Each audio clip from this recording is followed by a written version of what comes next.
serie se va a titular Las guerras y Dios. Las guerras y Dios. Es el inicio de esta serie. Muy bien. Estábamos comentando que termina la pandemia y comenzamos a escuchar una invasión rusa contra la nación de Ucrania. Esta invasión de Rusia contra Ucrania nos ha puesto a todos los que estamos interesados en estudiar las profecías de los últimos tiempos, porque todo está aquí en la Biblia, que la forma como se está llevando a cabo esto, efectivamente nos habla que se está desarticulando el mundo, las naciones están completamente desarticuladas, y lo interesante de todo esto es que la Biblia profetizó hace 2700 años una invasión en el capítulo 38 y 39 del libro de Ezequiel en el Antiguo Testamento. Esta invasión en Ezequiel 38 y 39 está revelada por Dios, por el Espíritu Santo, con detalles impresionantes. Es una de las profecías con mucho más detalles que cualquier otra que podamos encontrar en la Biblia, porque se mencionan el nombre de las naciones que vienen contra Israel. Se menciona que es la nación de Israel la que va a experimentar la invasión. Se menciona las condiciones en las que Israel tiene que encontrarse cuando esta invasión tome lugar.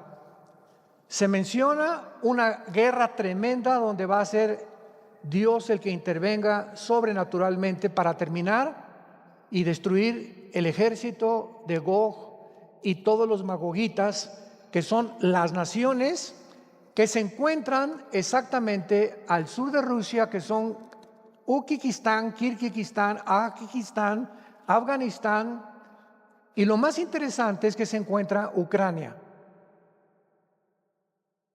Entonces, cuando comenzó todo esto, yo he dado ya como 3 o 4 conferencias, las pueden encontrar en internet, en muchas entrevistas también muy buenas, se las recomiendo de veras, con muchos detalles. Expliqué claramente, desde que comenzó esto, que nunca Putin iba a abandonar Ucrania. Ucrania siempre, desde hace más de 2 siglos, ha sido rusa. Casi todos los primeros premiers y ministros de Rusia han nacido en Ucrania, a excepción de Gorbachev. Casi Nikita Khrushchev, todos los demás han nacido en Ucrania. O sea, Ucrania es rusa desde el inicio, pero Ucrania forma parte de los magogitas, que se encuentra en Ezequiel 38. Y todo lo que es la región de Magog es la región del Mar Caspio, del Mar Negro y de las naciones del oriente de Europa, que son Lituania, Estonia, Finlandia, todas las naciones del Mar Báltico. Toda esa zona de la Euroasia y del oriente de Europa era la zona geográfica de los magogitas. En la Biblia no encontramos nombres como Rusia, pero sí encontramos nombres como Irán, que aparece con el nombre de Persia en esta invasión. Y en 1935 se le cambió el nombre a la República de Irán, en el 79 a la República Islámica de Irán. Entonces sabemos que Persia es Irán, porque es claro que se le cambió el nombre, pero ¿cómo sabemos que es Rusia la que va a venir en contra de Israel? Porque la Biblia nos muestra claramente que Magog es esa zona de las repúblicas. Cuando se dividió Rusia en 1991 y el comunismo cayó, todas estas 15 repúblicas se convirtieron en independientes, que son las que les acabo de mencionar: Uzbekistán, Kazajistán, Kirguistán, etcétera, etcétera. Y todas estas naciones forman parte de Magog.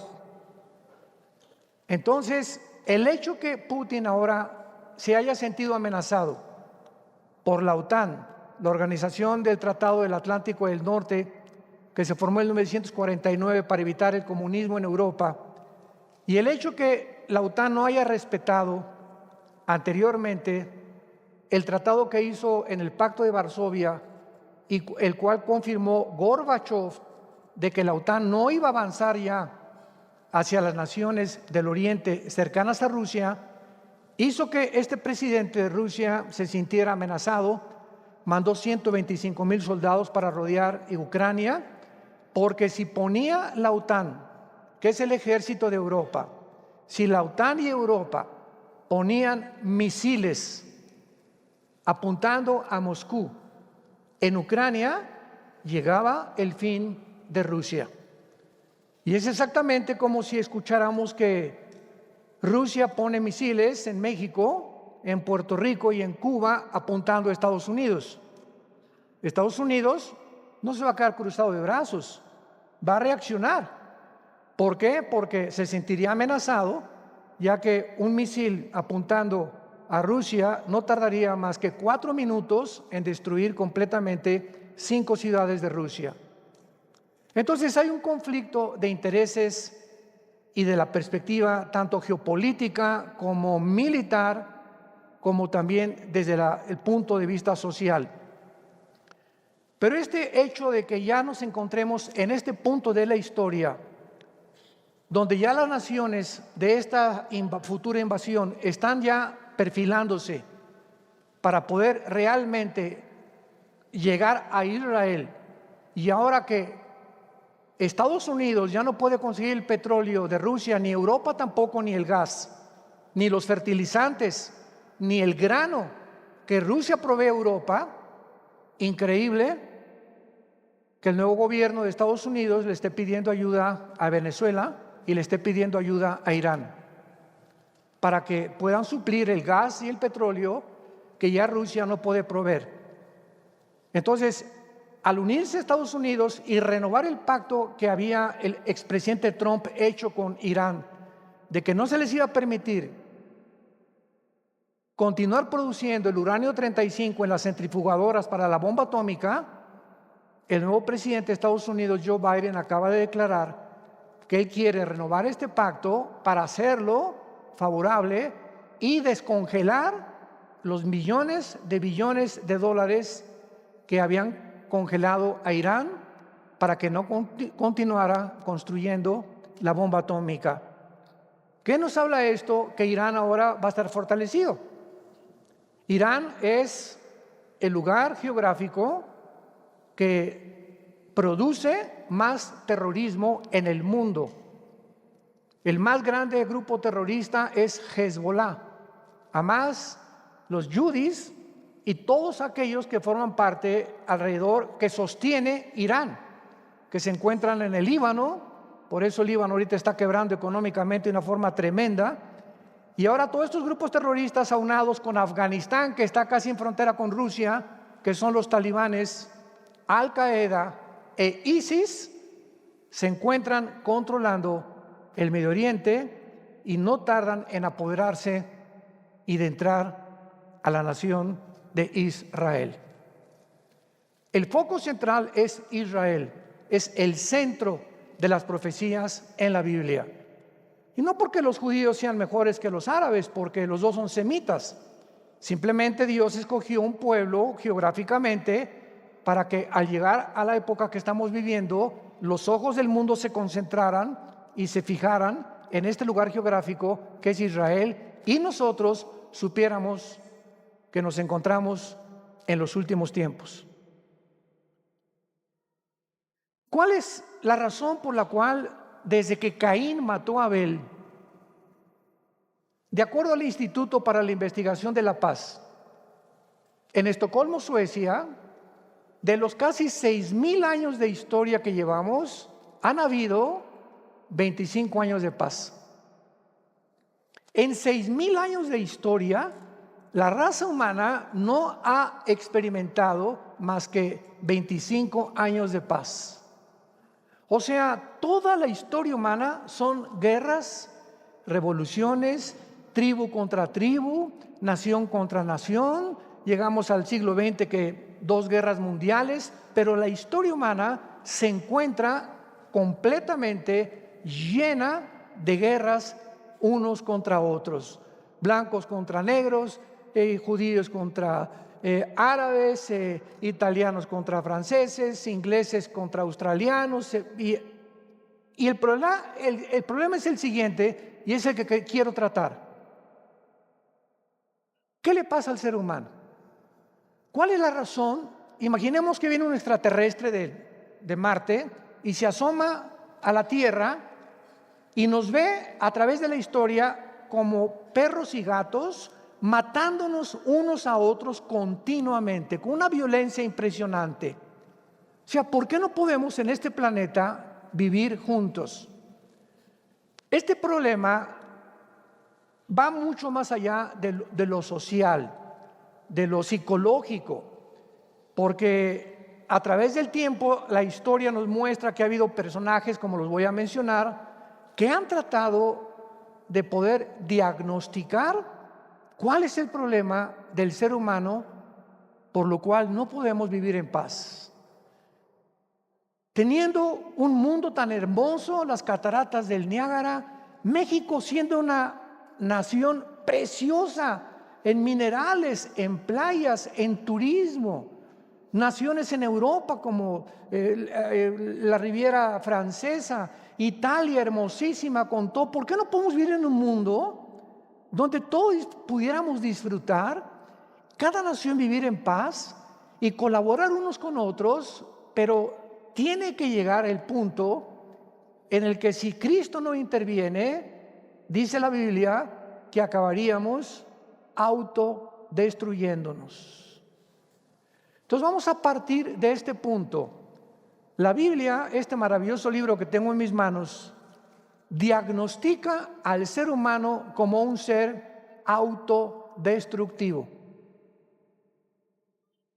Somos seres autodestructivos. ¿Por qué fumas? ¿No sabes que los alvéolos pulmonares, tu garganta, el esófago, la lengua, todo está contaminándote y estás reduciendo a la mitad tu vida? ¿Qué? ¿No has leído en las cajetillas que dice este producto es nocivo para la salud? ¿Por qué después del conocimiento que tú tienes de que te estás envenenando literalmente, lo sigues haciendo? Y la respuesta es, la persona te contesta y te dice, no sé, pero me gusta. Somos autodestructivos. ¿Que no sabes que el alcohol destruye tu hígado, tu páncreas, que puede causarte problemas gravísimos, abandonar tu trabajo, abandonar tu esposa y tus hijos? ¿Por qué sigues emborrachándote, Pancho? No, Chepo. No sé, pero me gusta, ¿verdad? Y hay algo en mí que lucha dentro de mí, que yo sé que está mal, pero lo sigo haciendo. Hay una fuerza o un poder dentro de los seres humanos de maldad que nos jala para hacer cosas que no queremos hacer. Y muchas veces las cosas que no queremos hacer y las hacemos, nos arrepentimos. Y nos damos cuenta que eso que hicimos estaba mal, pero ya lo hicimos. Veamos en el libro de Jeremías, en el Antiguo Testamento, porque para poder entender las guerras, para poder entender por qué somos como somos y por qué vamos a terminar en una tercera guerra mundial, que por cierto no es la de Ucrania ni la de Rusia, faltan 2 o 3 guerras más para el Armagedón. Tenemos que entender la naturaleza del ser humano, porque tenemos que partir del punto de quién produce las guerras, nosotros, ¿verdad? ¿Cuál es el problema que tenemos? Que no podemos vivir en paz y que continuamente estamos, repito, como perros y gatos dentro del mismo hogar. El esposo contra la esposa contra el esposo, los hijos contra los padres contra los hijos, los ciudadanos contra el gobierno contra los ciudadanos. Es un conflicto tremendo que existe en la naturaleza humana. William Shakespeare, el gran dramaturgo inglés, dijo, es el defecto natural del ser humano. Sigmund Freud, el padre de la psicología moderna, dijo, el problema humano se encuentra en su medio ambiente y en su sexualidad infantil. Carlos Marx, antes de Freud, dijo, 1850 aproximadamente, en su libro que hizo, bueno, de todos los tomos que él escribió, Marx escribió, el problema del ser humano es la lucha de clases. Mientras el capitalismo raye en la avaricia, no va a poder dejar vivir a los pobres. Entonces, la clase proletariada tiene que terminar con la clase burguesa, y con esta lucha de clases, cuando el proletariado derribe a los capitalistas y a los explotadores, el mundo vivirá en paz. Para él el problema era de carácter económico. Y así podemos seguir buscando opiniones de escritores, filósofos, dramaturgos, que jamás podrían descubrir el problema del ser humano. Porque ¿quién es el que nos conoce y quién fue el que nos creó? Dios. Y nos dejó este libro maravilloso para que pudiéramos comenzar a conocernos. Cuando invitamos a Cristo a nuestra vida, porque al entrar Cristo a tu vida, se nos caen las vendas, el Espíritu Santo nos comienza a quitar todas las tenebrosas y las ideas y tinieblas que invaden nuestra mente. Vamos a verlo claramente y comenzamos a ver el panorama más claramente. Y podemos comenzar a entendernos. Y cuando nos comenzamos a entender por qué hacemos lo que hacemos, estamos ya a punto de poder comenzar a luchar contra el enemigo más grande que existe contra nosotros, que somos nosotros mismos. Tu enemigo más grande no es tu esposa, no son tus padres, no es tu esposo, no es el comunismo, no es el gobierno. El enemigo más grande de nosotros está dentro de nosotros. Como escribió un filósofo alemán, el hombre es el lobo del hombre. Así que no busques por afuera el mal. Es que yo tengo la culpa por la infancia que tuve. Mi mamá era prostituta, mi papá era traficante de drogas, soy el producto, me crié en un orfanatorio desde niño y por eso soy delincuente, por eso estoy en odio contra el mundo, por eso no creo en nada, etcétera, etcétera. No es cierto, no es cierto, no es cierto. Ese es el engaño. Pero cuando descubres que no es cierto, que no está fuera de nosotros el mal por lo que somos, sino dentro de nosotros, comienzas a convertirte en una persona responsable. Tú nunca serás una persona madura hasta que no reconozcas que lo que eres es porque tú lo has escogido ser. Y no es el medio ambiente, no es el conductismo, no es el humanismo. Tú eres lo que eres, y si creciste en un orfanatorio, y si tu mamá fue prostituta, y si tu padre fue traficante de drogas, y te han violado cuando eras niña, etcétera, etcétera, la gracia de Dios es más grande. Dios en la Biblia nos tiende la mano a nosotros, pobres seres autodestructivos, y nos dice: déjame levantarte de la condición en la que te encuentras. ¿Me permites? ¿Me das permiso de entrar a tu vida? Porque no hay ninguna otra medicina más que la sangre de Cristo. Dice Jeremías 17:9, lo voy a leer tal como está escrito y después vamos a analizarlo en el lenguaje original hebreo. Y dice así, Jeremías 17:9, engañoso es el corazón más que todas las cosas y perverso. ¿Quién lo conocerá?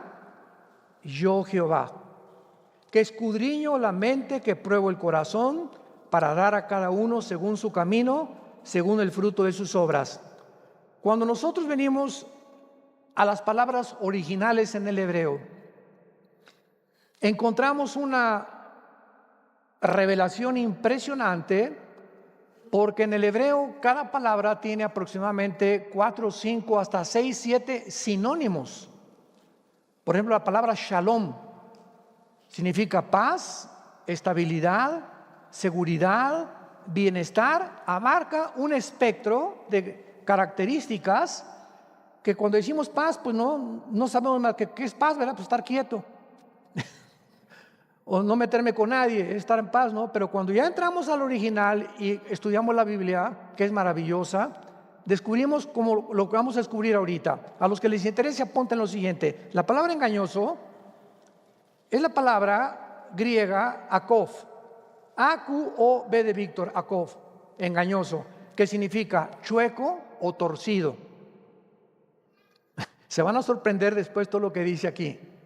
La palabra corazón es la palabra hebrea L de Lola, E de Enrique, B de Víctor, Lev, que significa los sentimientos, las emociones, la voluntad y el intelecto. ¿Estamos profundizando? Ahora, la palabra perverso es la palabra anás, como suena, A-N-A-S, que significa imposible de curarse o incurable. Vamos a juntar todo lo que acabamos de decir. Nacimos chuecos, nacimos torcidos. Mi esposo y yo ahorita estamos disfrutando a nuestra nietecita Ana Sofía, que tiene 1 año y meses, y no se imaginan, ahorita ya está caminando, ahorita es la niña más peligrosa de su casa, cuando comienzan a caminar los bebés. Pero nos damos cuenta, en un bebé de 1 año más o menos, que yo soy la reina y aquí me hacen aquí lo que yo quiero. Y si no, y demandan y piden y gritan, no me gusta la comida, y le escupen de la boca, pero tienen que traer la atención y si no la estás entreteniendo, chilla. Y a los 2 años que ya caminan un poco más, son los dictadores más grandes de su casa. Yo le decía a nuestra hija Natalia, ¿verdad? Uno de los problemas que un padre cristiano tiene que tener, que tenemos que enfrentar, es darnos cuenta que desde que nacemos con la tendencia a que nos den gusto. Yo soy el rey, yo soy la reina. Y tenemos que ir poco a poquito con la sabiduría que Dios nos da en la Biblia a los bebés, y cuando van creciendo a 4 o 5 años de edad, irles demostrando que no son dueños ellos totalmente de lo que siempre les tenemos que dar gusto. Yo recuerdo hace 3 o 4 días estábamos desayunando en la casa de ustedes, tenía aquí a Ana Sofía aquí, y de repente la agarré aquí y me dijo, me quiero bajar. Le dije, no, aquí te quedas. ¿Y que no? Y a la segunda vez volteó y sintió y se quedó sentada. Pero comenzamos a decirles y a imponerles poco a poco, no vas a mandar siempre. Poco a poquito, esa es la sabiduría que Dios nos da. ¿Pero por qué? Porque desde que nacemos con la tendencia a el mal. El mal lo traemos desde que nacemos. Nacemos gritando, chillando desde que nacemos. Vivimos llorando y nos vamos de este mundo llorando también. Nacimos chuecos, torcidos, y nuestras emociones, nuestros sentimientos, nuestra voluntad y nuestro intelecto están completamente torcidos y están desviados completamente de la voluntad de Dios. Pero lo más terrible de esta autodescripción de nosotros es la palabra perverso, que significa incurable. La Biblia, damas y caballeros, señores sociólogos, psiquiatras, antropólogos que nos están escuchando, la Biblia nos revela que el ser humano no tiene ninguna forma de cambiar su conducta. Pero cuando vino la psicología y la psiquiatría, hace como 1 siglo, ¿qué fue lo que hicieron? La persona tiene, y se le calificó como neurosis, sociopatías, paranoias, porque la persona se espanta de todo, esquizofrenia, porque hay personas que tienen 2 o 3 personalidades. Pancho en su casa es el dictador, en su trabajo es guarachero y parrandero y jugador, y en la iglesia tiene cara de Santo Tomás. Qué triste, ¿verdad? Se llaman desórdenes múltiples de la personalidad. Hay cantidad de seres humanos que tú los ves y son diferentes dependiendo de la condición donde se encuentren. Con los amigos, sí, por aquí, por allá. En su casa la esposa, hipócrita. Y los hijos, ¿verdad? Mi papá, lo veo cuando salimos con los amigos, es tan diferente como trata a mi mamá. Y la psicología le puso, ¿verdad? Esquizofrenia, porque significa en el griego mente dividida. O sea, no eres uno, eres dos o tres o cuatro. Entonces, no hay cura, porque cuando vamos al psicólogo y al psiquiatra que te pueden ayudar a decir, tú eres así porque sufriste de niña, porque te violaron, pero una vez que te diagnostica un psicólogo el problema que tú tienes, la pregunta es la siguiente: ¿y la medicina cuál es? ¿Saben cuál es? Chochos, pastillas tranquilizantes. Si tú vas a un hospital psiquiátrico, el 99% de los pacientes los tienen drogados. Porque no hay manera. Es que la persona va a darle un choche Cuanil o Prozac o alguna otra cosa que lo tranquilice, y vas avanzando de peor en peor, porque comienzas a ser narcotizado químicamente. Químicos están tratando de tratar y controlar tu sistema nervioso, lo cual a la larga va a producir un cuadro peor que cuando tú comenzaste. Y eres una persona drogadicta. No le llames a tu hijo marihuano si tú usas pastillas tranquilizantes, porque no hay manera de cambiar al ser humano. Es incurable. Si hubiera otra manera de cambiar nuestra conducta, ¿para qué un hombre hace 2000 años murió en una cruz? Padre, Jesús oró en Getsemaní: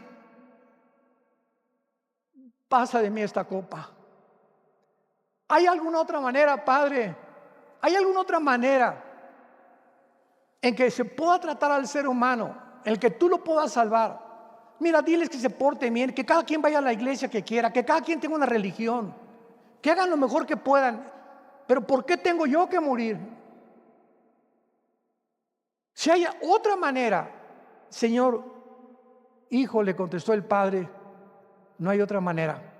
Es tu vida en esa cruz la que tiene que pagar la cuenta, para que cuando el ser humano diga, ¿y qué culpa tuve yo de nacer chueco? Porque ahorita la mente de ustedes ya está girando a 100 por hora. ¿Y qué culpa tengo yo de haber nacido torcido? No tienes ninguna culpa, te contesta Dios en el día del juicio. Tu culpa no es que hayas nacido torcido. Tu culpa es que nunca quisiste enderezarte. Yo te ofrecí la medicina y te traje a las reuniones y te hablé de Jesucristo, pero tú te encaprichaste en continuar con tu vida. Entonces tú no vas a ser condenado por como naciste, porque tu pecado de nacimiento en la cruz lo pagué yo con mi sangre preciosa. Entonces el mismo Dios que permite que el mal entre al mundo es el mismo Dios el que nos da la medicina, y es el mismo Dios quien se la toma para que tú y yo seamos hechos justos, santos, sin merecerlo. Esta se llama gracia.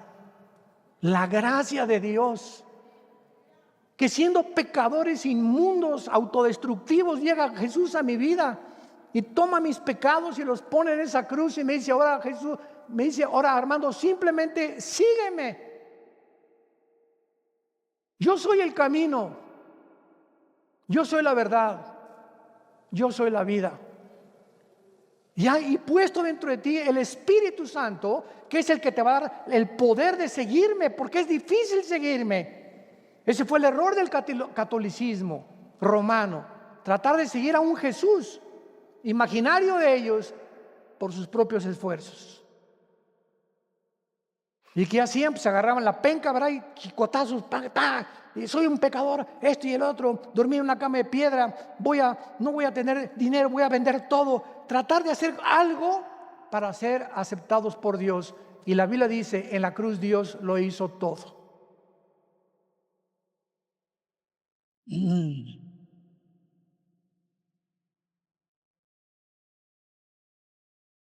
Muy bien. Este estado en que nacimos y esta pecaminosidad en la que nacimos de autodestrucción es la razón de los gobiernos. Dios tuvo que formar, primero fueron tribus, patriarcados, ciudades, estados, y después se formaron las naciones a través de la historia. Pero es esta pecaminosidad la que ha creado la necesidad de controlar el mal y la conducta humana pecaminosa a través de los gobiernos civiles. Entonces, el hecho que haya gobiernos es precisamente porque el ser humano es anárquico por naturaleza. Imaginémonos que mañana amanece Toluca sin semáforos. Va a haber 50 accidentes. Y yo paso primero, y yo esto y el otro. Entrarían a romper las vitrinas de los comercios, se levantaría el pueblo. Bueno, es impresionante. Entonces, la necesidad de que haya policías y ejércitos y cosas de seguridad es porque el ser humano necesita, desgraciadamente, por nuestra naturaleza, ser controlados. Vayamos a Génesis capítulo 9, en el Antiguo Testamento. Y claro, ¿verdad? Que precisamente por esta maldad que tenemos, muchos gobiernos, no se adelante, lo vamos a explicar todo, han abusado de la autoridad que se les ha dado y van a ser responsables delante de Dios. Pero es imposible que el ser humano pueda vivir sin un gobierno. Dice en Génesis capítulo 9, versículo 6. Estas palabras están escritas después de un diluvio universal. Cuando el ser humano, la violencia en la tierra fue extrema, la degeneración moral del ser humano fue perversa y maligna, donde los padres se levantaban contra sus hijos, donde ya no había matrimonios, donde todo era completamente un caos. Dios tuvo que borrar a una generación completa del mundo entero, y después de que el diluvio arrasó con esta generación, sobrevivieron nada más 8 personas. Noé, su esposa, los 3 hijos de Noé y las 3 esposas de los 3 hijos de Noé: Sem, Cam y Jafet. La Biblia dice que Jafet formó todo lo que es Europa, el mundo anglosajón. Los semitas formaron todo lo que es el Medio Oriente y Asia, Euroasia, Asia Central. Por eso tanto judíos como árabes son semitas. Y Cam fundó todo el continente africano. Así que tú y yo venimos de cualquiera de los 3 hijos de Noé. Y después de que todo esto se formó y después de que sobrevivieron en el arca que aterrizó exactamente o se colocó en Armenia, que está junto a Turquía, ahí se posó el arca. Cuando bajaron las aguas, de ahí comenzó la raza humana otra vez a propagarse. Y entonces Dios, del capítulo 9 de Génesis en adelante, nos lleva poco a poco explicándonos la historia de los gobiernos y por qué los gobiernos tuvieron que ser puestos por Dios para detener la maldad del corazón humano. Y entonces Dios dictó, aunque te asustes, la pena capital, la pena de muerte. El que derrame sangre de hombre, por el hombre su sangre será derramada, porque a imagen de Dios es hecho el hombre. Acabo de mencionar que la Biblia estableció la pena de muerte, la pena capital. E inmediatamente, siempre que te enfrentas a la Biblia y a los pensamientos de Dios, causan extrañeza, desorientación, sorpresa. ¿Cómo? La pena de muerte. Porque no entendemos nunca lo que se encuentra detrás de los mandamientos de Dios. Yo te comprendo.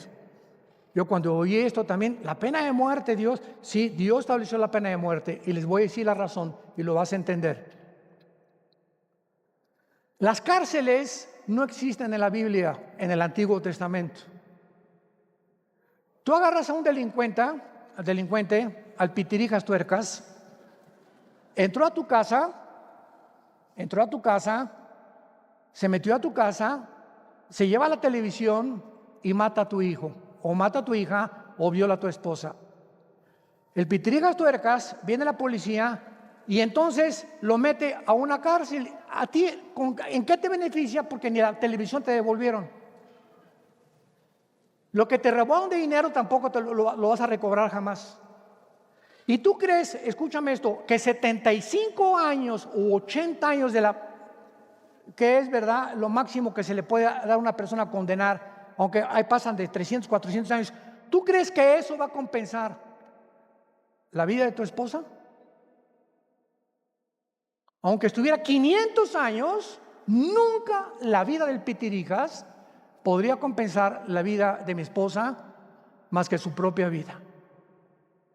Lo que Dios nos quiere dar a entender es que la vida es tan preciosa para Dios que no hay nada que pueda compensar ni pagar matar a otra persona más que la sangre del que lo mató.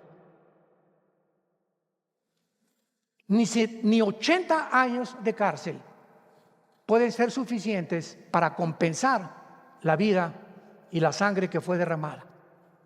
Entonces, si tú matas a alguien, tú vas a pagar con tu propia vida, porque tú quitaste una vida y tu vida es a imagen y hecha semejanza de Dios.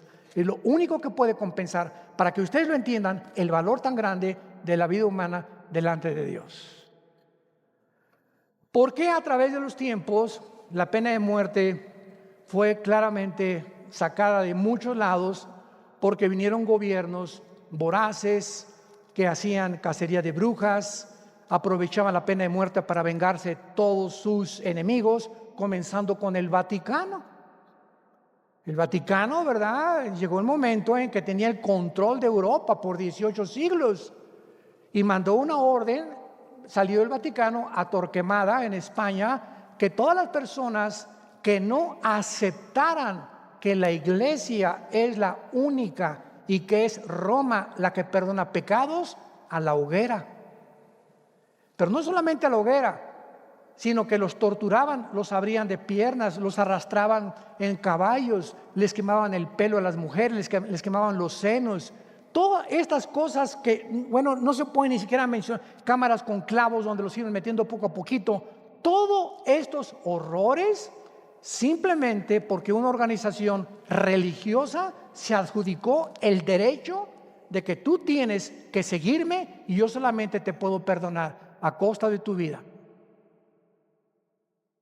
Entonces, el hecho que la autoridad haya sido abusada no implica, ¿verdad?, que lo que se encuentra detrás es más sabio que lo que podemos imaginarnos.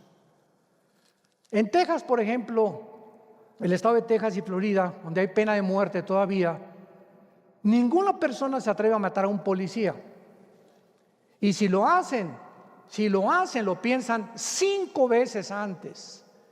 Y aquí en México vemos, ¿verdad?, que hasta a los del ejército los encueran y les quitan las armas y los pisan, y etcétera, etcétera, y ni quien reclame, ni quien castigue, ni quien diga pío. ¿Por qué? Porque cuando se autoriza esto y se dice, si tú matas a esa persona, tú te vas a ir 60 años de cárcel o es pena de muerte, lo vas a pensar 5 veces antes de hacerlo. Así que Dios establece la pena capital para enseñarnos el valor del ser humano, que solo la muerte de esa persona puede compensar lo que tú le quitas, la muerte que él ocasionó. Entonces, las cárceles, ¿qué son? Las inventamos nosotros, no están en el Antiguo Testamento. En el Antiguo Testamento había ciudades de refugio, donde un criminal hacía algún ladrón, corrían y lo metían en ciudad de refugio, y se juntaba un consejo de ancianos y determinaban su caso para que la familia no se quisiera vengar y lo matara antes de juzgarlo. Como decía Pancho Villa, mátalos, después averiguas. Entonces se tenía que juzgar antes, que pudieran abusar, porque la venganza y las emociones están torcidas de todos los seres humanos. Entonces Dios quería que primero lo aislaran, lo metieran a ciudades de refugio, y ahí los jueces determinaban si era culpable o no era culpable. Ahora, desgraciadamente, ¿verdad?, ya no es la ley del más bravo, ahora es la ley de la selva. Ahora muchos gobiernos se aprovechan de eso, ¿verdad? Y usaron la pena capital para personas, y hay muchos inocentes que han sido muertos, que han sido inocentes y que no merecían la cámara de gases ni la silla eléctrica, porque la silla eléctrica fue un método completamente antihumano, contra derechos humanos, torturar a una persona antes de matarla. La forma más fácil de la pena de muerte es por fusilamiento. Paz 5 o 6, la persona no siente nada, cae muerta inmediatamente. Pero cámara de gases y silla eléctrica se pasaron de la raya en la crueldad que los seres humanos tenemos en el corazón. Ahora, muy bien, esta pecaminosidad entonces es la que ha producido los gobiernos. Y en último lugar, uno de los principales problemas que existen es la terrible influencia para juzgar a los demás de los conductistas. Vimos que las cárceles no rehabilitan a nadie. ¿Amén? Las cárceles no son centros de rehabilitación, salen peor. Ahí aprenden todas las mañas que no aprendieron cuando estaban afuera. Otros salen con más odio, otros salen con más mañas, otros salen, ¿verdad? Pero las cárceles no cambian el corazón humano.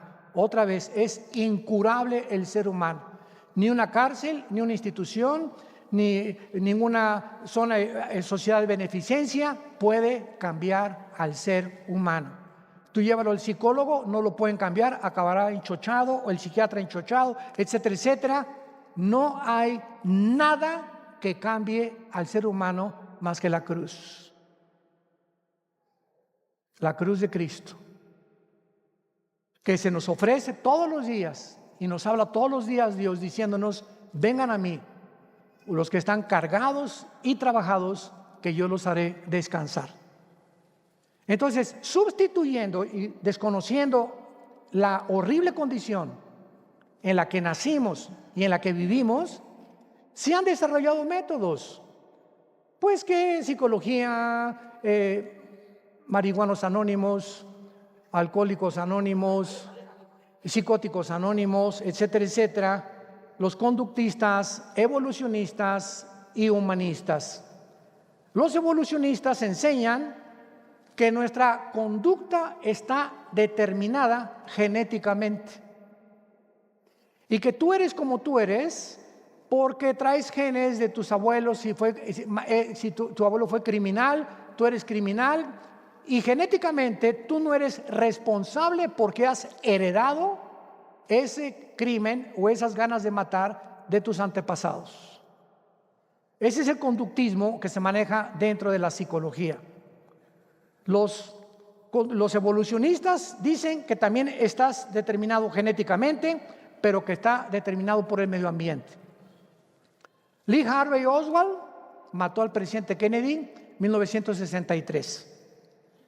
En la ciudad de Dallas, Texas, agarraron a Harvey Oswald, y estuvo 2 o 3 días que lo estuvieron investigando, e inmediatamente se formó un grupo de abogados para determinar e investigar su pasado, y descubrieron que lo criaron prostitutas a Lee Harvey Oswald, que fue un niño desechado por su familia, que después se fue a Rusia, etcétera, etcétera, y entonces se forma un cuadro del defensor de la persona acusada para poder librarlo de la pena capital o de la cárcel, atribuyendo su conducta a la locura.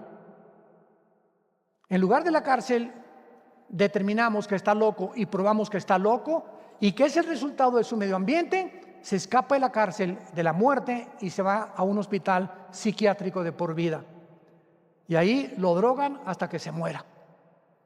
Entonces, vean cómo se ha sustituido todas estas cosas, tratando de atribuir al ser humano la responsabilidad, de evadir del ser humano la responsabilidad. La responsabilidad humana ya no es tomada en cuenta en los nuevos sistemas judiciales debido a la influencia de estas perspectivas seculares. ¿Dónde podríamos encontrar entonces, damas y caballeros, la responsabilidad humana en un sistema que argumenta sígueme con cuidado, que nuestras acciones son el resultado de la herencia y el medio ambiente. Entonces, no somos responsables, ¿no? Fue mi mamá, mi papá, mis hermanos que me hicieron así, donde me levantaron de la basura, etcétera, etcétera. Yo no soy responsable. Vamos a terminar leyendo en el libro de Ezequiel, capítulo 18, lo que la Biblia dice acerca de la responsabilidad del ser humano.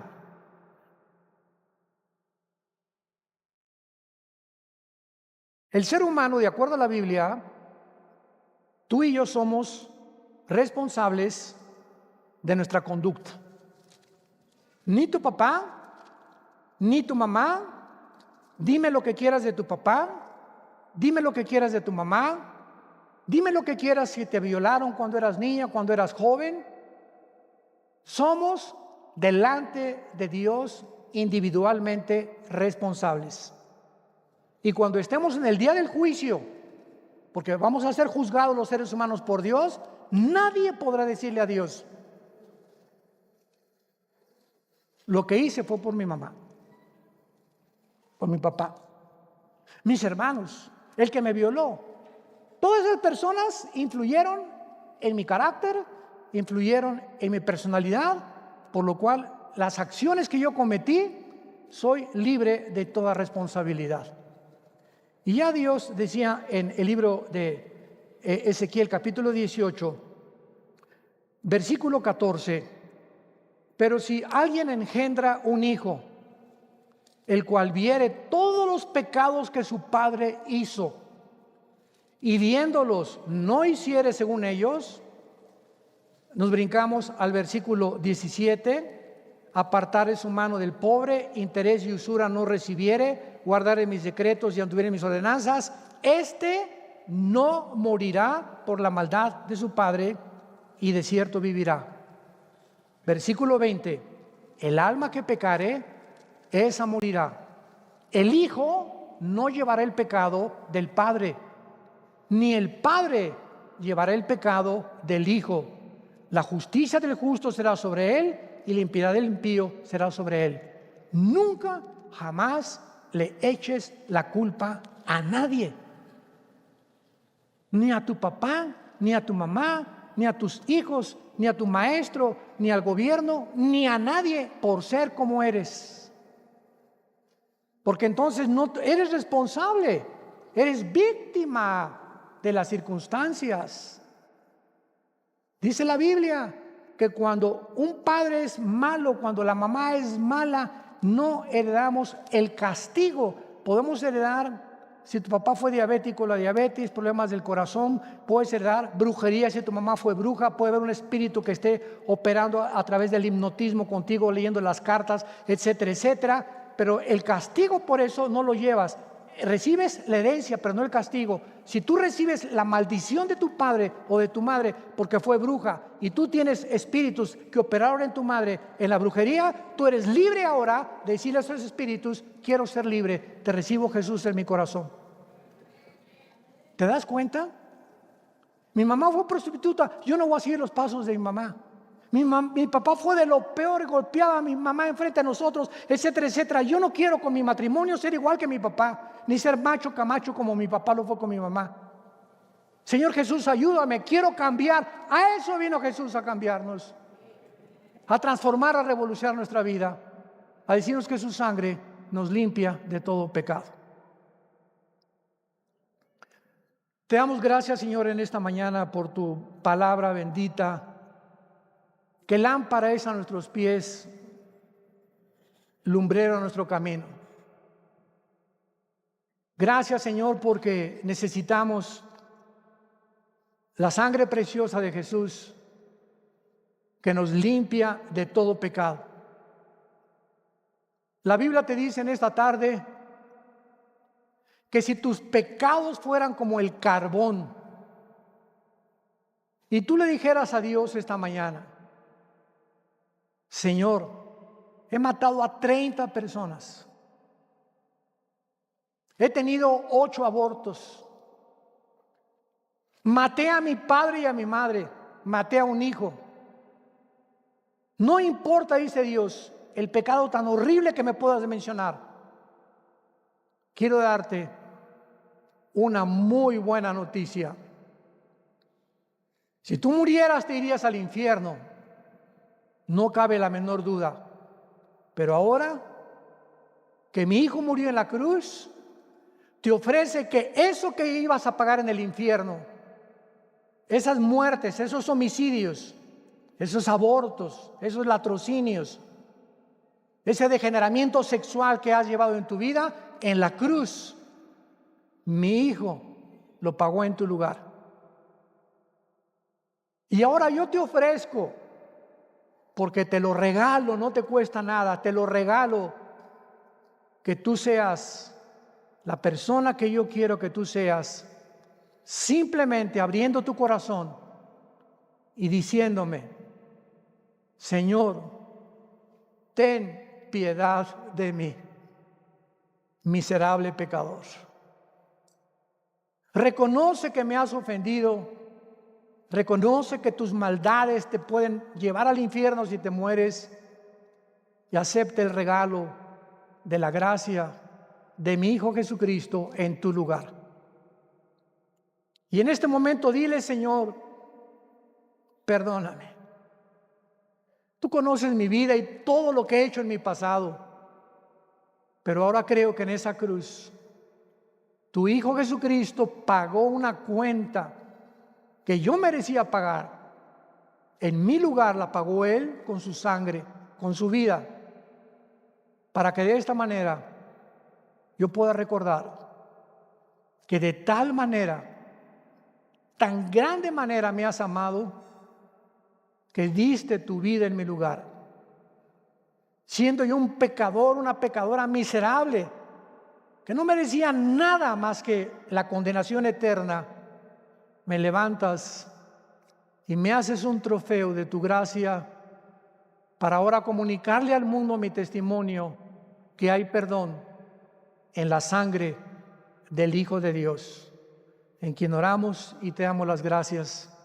Amén.